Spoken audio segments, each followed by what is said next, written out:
कौन है? जब आप एक घर खरीदते हैं और उसमें बसने जा रहे होते हैं तो आप घर में मौजूद कमियां ढूंढने के लिए किसी स्पेशलिस्ट को बुलाते हैं।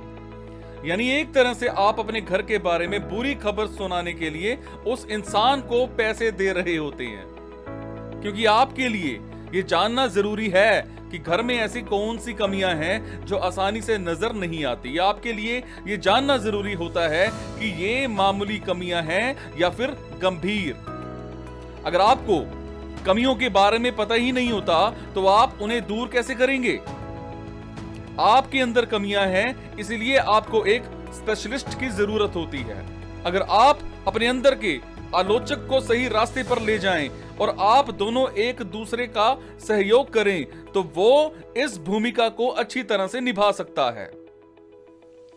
ये हर चीज को परखने में आपकी हेल्प कर सकता है, पर इसके लिए आपको अपने जो मनोवैज्ञानिक घर या फिर आवास के हर कोने में अपने अंदर के इस आलोचक के साथ जाना होगा और वो जो भी कहेगा उसे अच्छी तरह से सुनना होगा।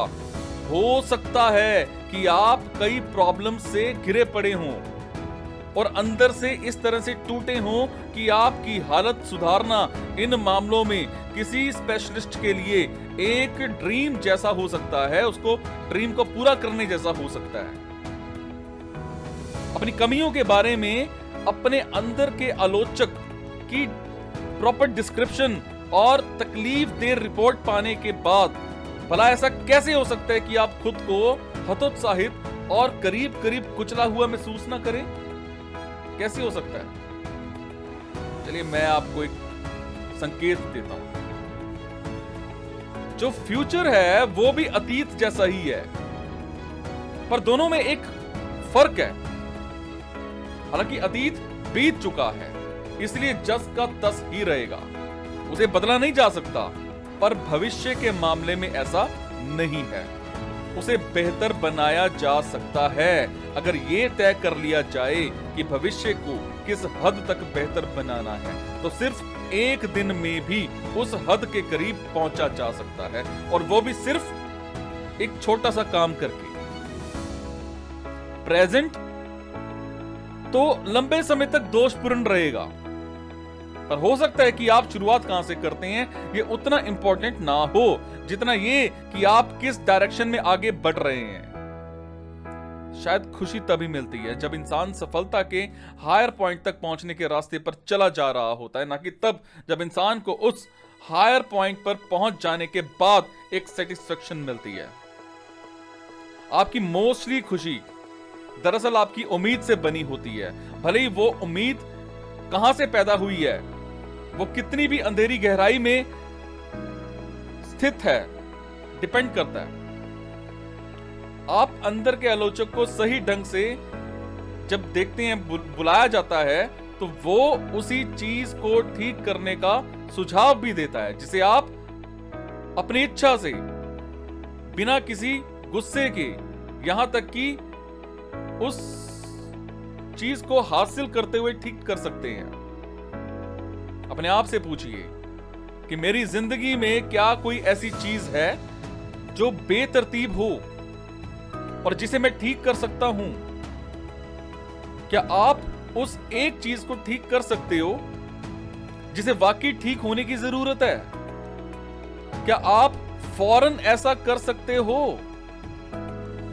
इमेजिन कीजिए कि आप एक ऐसे व्यक्ति हैं जिसके साथ आपको बातचीत करनी चाहिए।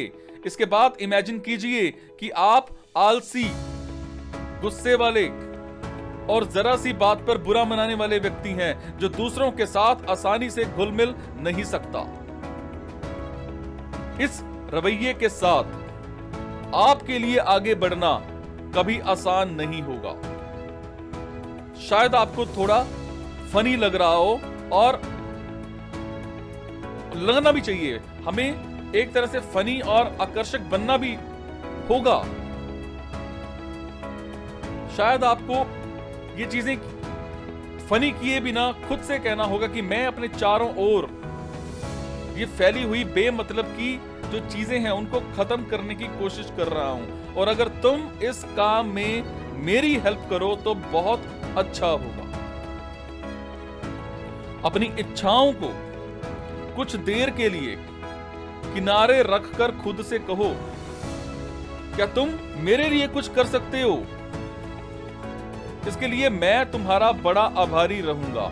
खुद से हेल्प मांगते समय ईमानदारी बरतें और नम्रता से पेश आएं, क्योंकि ये कोई मामूली बात नहीं है।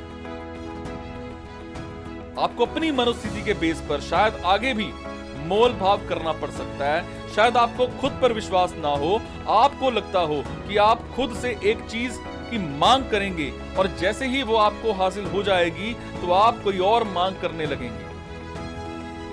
इस मामले पर आप आहत महसूस करेंगे और दंड देना चाहेंगे। आप उस प्रस्ताव की अवमानना करेंगे जो आपको पहले ही दे दिया गया था। भला कौन ऐसे अत्याचारी के लिए काम करना चाहेगा? कम से कम आप तो नहीं चाहेंगे। इसलिए आप वो नहीं करते जो आप खुद से करवाना चाहते हो। इस लिहाज से आप एक बुरे एम्प्लॉय हो और उससे भी बदतर बॉस। शायद आपको खुद से ये कहने की जरूरत है, देखो मैं जानता हूं कि अतीत में हम एक दूसरे के साथ ठीक से पेश नहीं आए और मैं इसके लिए शर्मिंदा हूं। मैं सुधार की कोशिश कर रहा हूं। हो सकता है कि मैं इस कोशिश में कुछ और गलतियां कर बैठूं, पर अब तुम भी आपत्ति करोगे।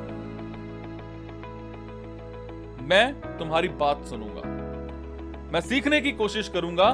मैंने अभी अभी गौर किया कि आज जब मैंने तुमसे हेल्प मांगी तो तुम इस मौके को लेकर के कोई खास उत्साहित नहीं दिखे, बिल्कुल भी नहीं दिखे। क्या तुम्हारी हेल्प के बदले में मैं तुम्हें कुछ दे सकता हूं? अगर तुम घर के बर्तन साफ कर दो तो हम कॉफी पीने चल सकते हैं। तुम्हें एस्प्रेसो काफी पसंद है ना? तो क्या कहते हो, एस्प्रेसो के 2 शॉट हो जाएं? या फिर तुम मुझसे कुछ और चाहते हो? जब आप खुद से ये सब कहेंगे तो शायद आप खुद की सुन सकेंगे। शायद आपको अपने अंदर एक आवाज सुनाई देगी। हो सकता है कि ये आवाज आपके अंदर के उस बच्चे की हो जो सालों पहले कहीं खो गया था। हो सकता है कि वो आपकी बात का जवाब दे, सच, तुम सच में मेरे लिए कुछ करना चाहते हो? क्या तुम सच में ऐसा करोगे? कहीं ये तुम्हारी चाल तो नहीं है? अपने आप से कहिए, फिर देखिए आपकी हर इच्छा पूरी कैसे होती है।